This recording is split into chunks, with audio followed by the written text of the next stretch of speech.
Borada, welcome to the InstaSim channel. Today I'm playing Professor Layton and the Lost Future.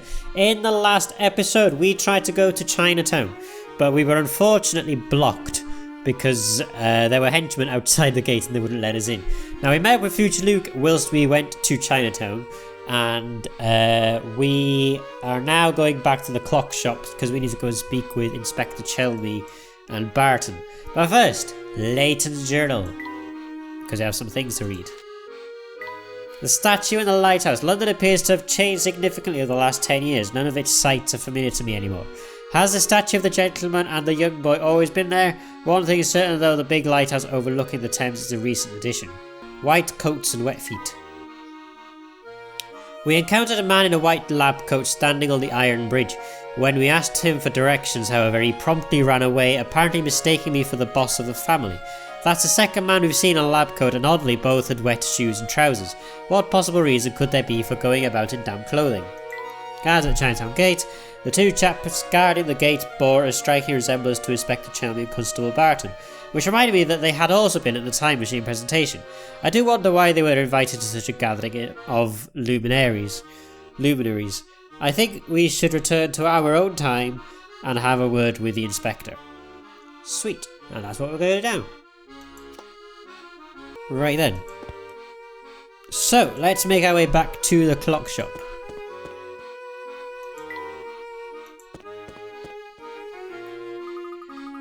Say, when was this lighthouse on the river built? About 5 years ago. Did anyone comment on its peculiar location? Building a structure like that in the middle of the river seems to serve little purpose. That's not untrue, Professor, but let's discuss the city later. We need to make for the clock shop. Yes, you're very right. Oh, thank goodness you're here. London's most debonair man requires some assistance.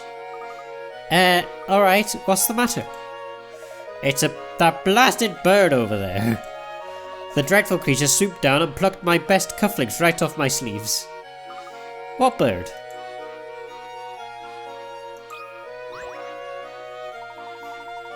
Oh, that must be the bird that the fellow is talking about. Oh wow, a parrot. Oh, just stand there staring. Grab the wing menace before it flaps off. You may not have noticed, sir, but we're in a bit of a hurry here. Luke, listen to yourself. Don't you remember what the professor always says?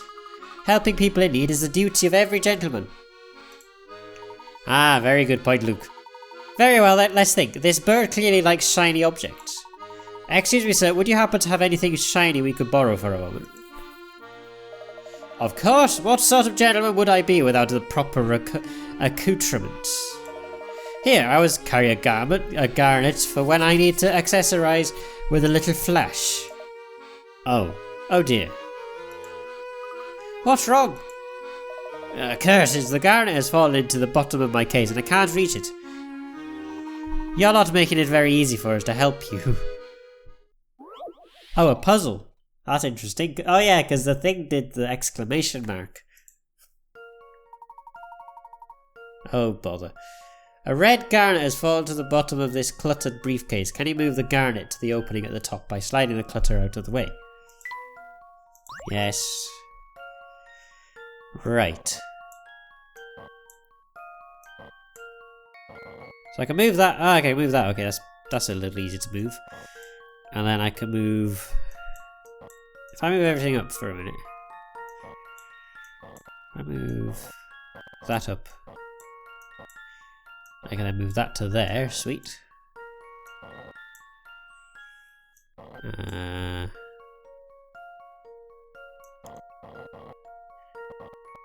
can put that there. There you go.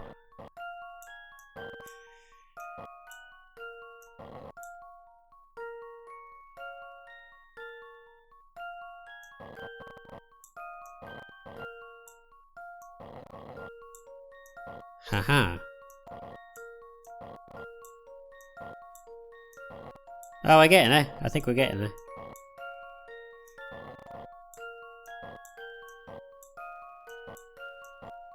Ah, so close. Hang on.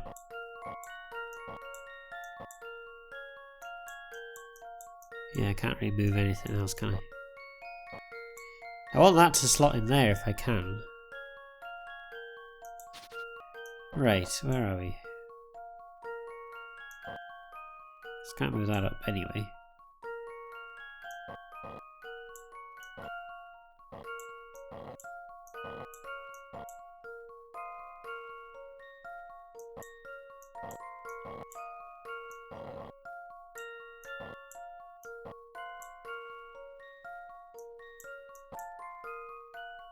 Yeah, I'm in the same position I was in before, but the red garnet is down here now. I'll just throw a start back at the start. There we go. Let's move that way.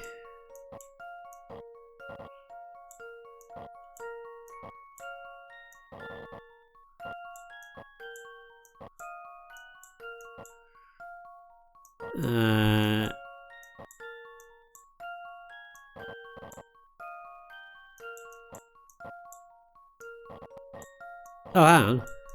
Haha! Yeah, there we go. I do believe I've got the answer. Oh, that took a long time. Puzzling? I think not. Sweet.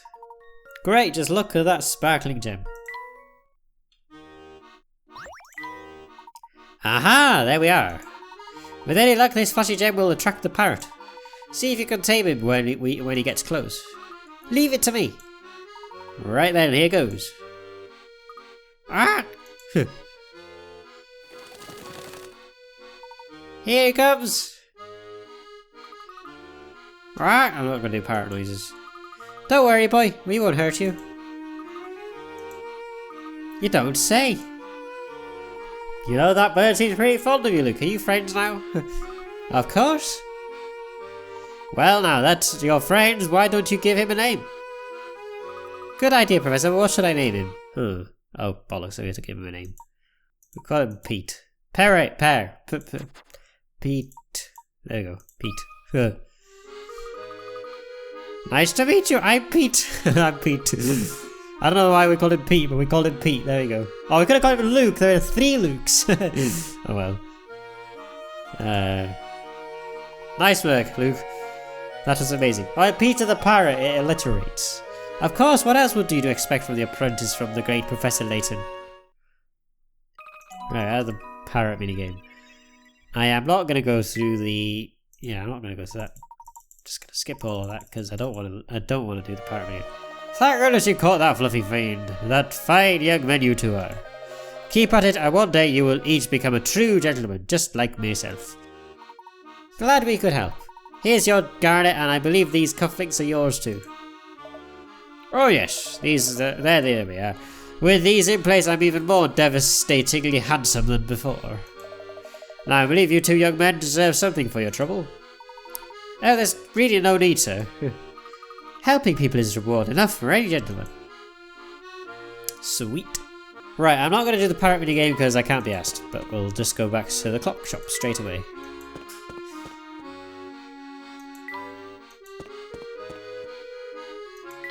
These people are people we've seen before, so I'm not going to speak to them again.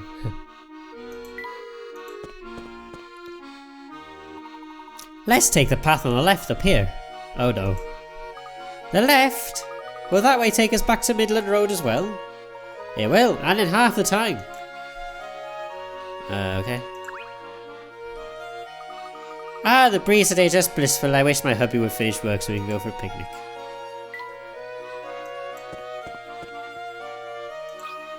And he got a puzzle. Oh. Huh? I see you staring at me. What do you need, boy? Oh, nothing, sir. I just saw you there and thought I'd say hello. Ha ha ha. You've got some guts trying to say hello to me. It makes me laugh. Ha ha ha. It's been a while since I had myself a chuckle like that. Let me thank you with a puzzle. Sweet. Where's my coat? It's on my back.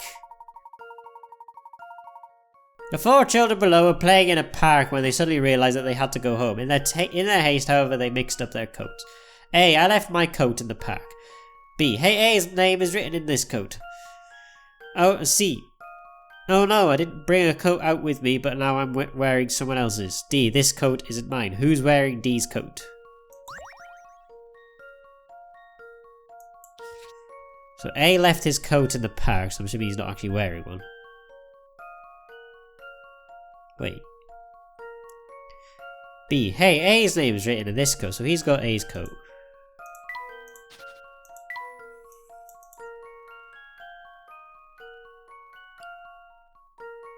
C. Oh no, I didn't bring a coat out with me, but now I'm wearing someone else's coat.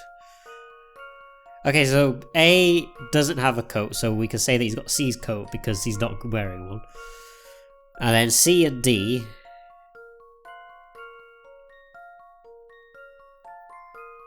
So C didn't bring a coat. D's not wearing his. So he's probably got B's coat. Yeah, there we go. So C's got D's coat on. How about this? Hey! I knew it! That's right, the answer is C. A, B and D all had coats with them. B is wearing A's coat, that leaves B and D's coats, but since D isn't wearing his own coat, he must be wearing B's. As such, you know that C is wearing D's coat. Let this puzzle be a lesson to you. If you're careless with your things, you'll lose them. Here, take this. I found it over there. You must have left it behind the last time you were here. Sweet. A sticker.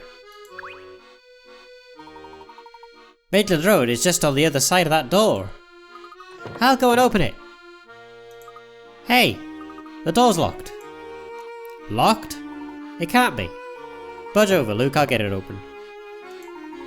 How strange. It really is locked. Look at this, you two. There's an unusual set of numbers embedded in the door. Another puzzle. Because of course there is. Missing tiles. Oh dear. To open the door, place 4 numbered tiles in the blank spaces so that all the conditions set forth by the equation are fulfilled. Placing a numbered tile into a blank space enters it into the equations in the positions above and below that space. So if I'm right, if I put the number 1 in that one... Okay. It doesn't actually change it on there. Placing a numbered tile into a blank space enters it into the equations in the positions above and below that space. Right. Something times something is equal to something plus something. I'm going to go 2, 3, 5 and 1.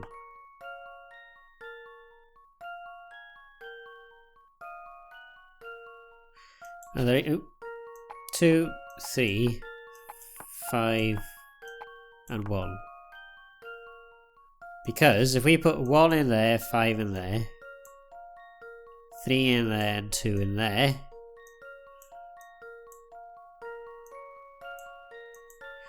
because 2 times 3 is 6, 5 plus 1 is 6, and in theory they could be in any order really.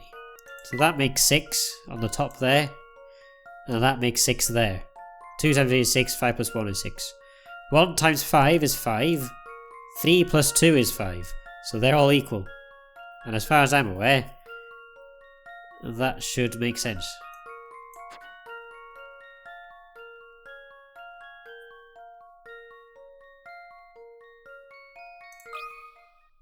I do believe I've got the answer. Way! Success! Brilliant! Here is one possible solution. The right and left halves of each equation are interchangeable. Additionally, since each half of the equation involves the addition or multiplication of a pair of numbers, the order of numbers in each pair can be switched without affecting the overall result. Yes.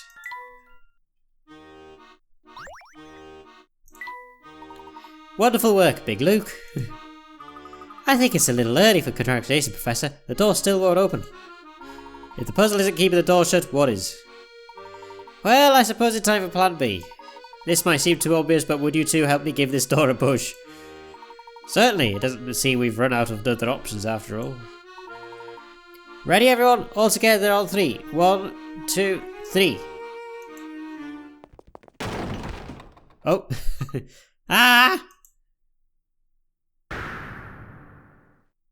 Oh.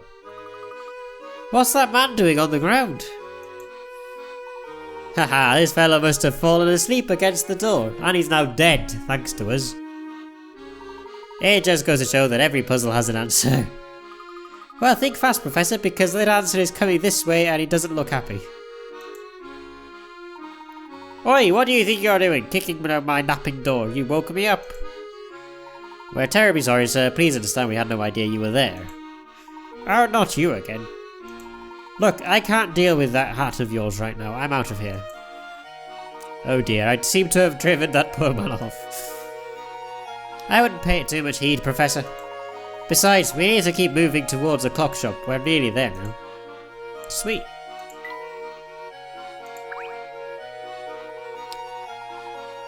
Tell me, did you happen to notice that peculiar flower growing in the abandoned shop on Middle Road? Oh yes. What's that so special about that particular flower? I suppose it attracts puzzles that have disappeared from their original locations. Oh.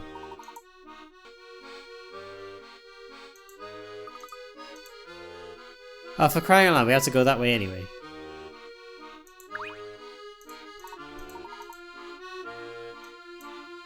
Fine.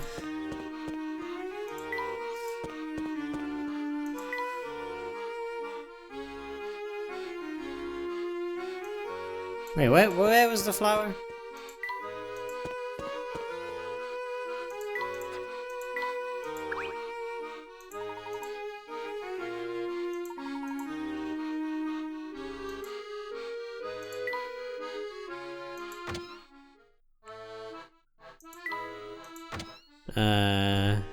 Midland Road.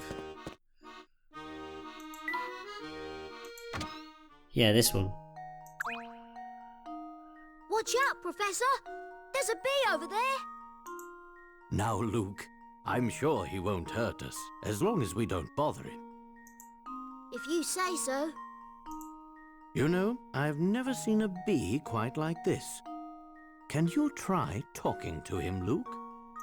He seems very angry. I suppose I can try. Well, look at Mr. Tall out here. Clearly he knows a bee of distinction when he sees one. Wow. You're not like any bee I've ever met. Isn't that what I just said? Well, it's true. I'm no run-of-the-hive bee, but I do try to blend in. You'd probably have better luck blending in if you didn't talk. Sure, whatever you say, smart guy. But listen, I've got something you should hear. You know those puzzles you don't get around to solving? Well, they all come hang out with me. You see, I have what you might call one of them magnetic personalities. Magnetic personalities, cool. Wait, are you saying you've got the same job as Granny Riddleton? Granny who? I don't know no grannies. But my name is Beasley. Beasley. I'm gonna tell you how to peruse those puzzles now. So listen good. I'm all ears. Tap that flower over there to see a list of all the puzzles I've got. So anytime... I'm gonna skip this because I don't really want to listen to it.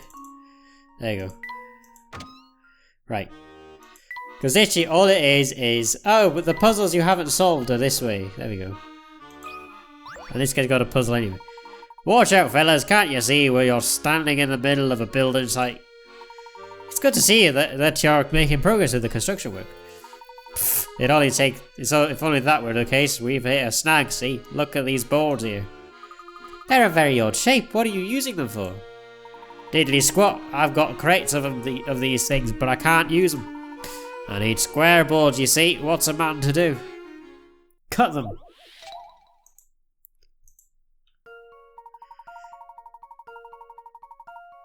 This wooden board is oddly shaped and difficult to work with.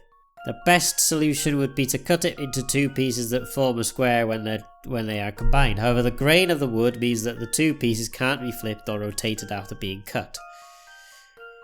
Draw lines where the board needs to be cut and then touch submit. Sweet. 1, 2, 3, 4, 5. So 1, 2, 3, 4, 5.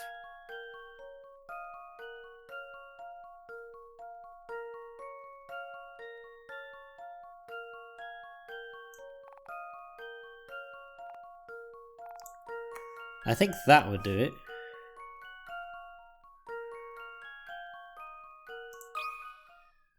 I've got a good feeling about this one. Well, hey! That was easy. Two things satisfy like a puzzle solved. Sweet.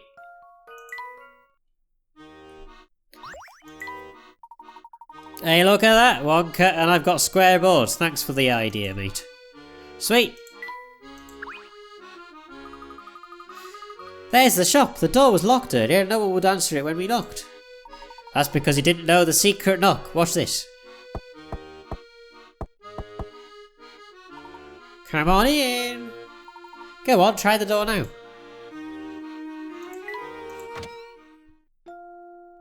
Huh. It looks like no one's here. Tee-hoo! Well, look who's back. Ah! What are you doing hiding there? I see you've learned the secret knock, dearie. Actually, I was the one who did the knocking. Spring. Is Cog around? Ah, there you are, Luke. Cog's in the back room. Oh, so you know the owners of the clock shop, Luke. I must have forgotten to mention that earlier, but yes, Spring and Cog have been helping me. I think Cog can explain better than I can, though. You should ask him. Alright, let's hear what he has to say. We'll do that in the next episode, because this video's getting quite long. But now we're at the clock shop, so now we don't have that much things to do left, other than actually going to figure out how to get back to the present time. So, I'm going to end this episode here, and in the next episode we are going to go and hopefully find Inspector Chelmey in the next episode when we go back to the present time. In any case, thank you all so much for watching this episode of Professor Layton and the Lost Future. I hope you all enjoyed it, and if you did, don't forget to like this video, comment down below, and subscribe to the channel. It'll help me a lot and get more videos like this. Also, don't forget to like my Facebook comments to add on Twitch, and as always, I'll see you all in the next video. But until then, goodbye.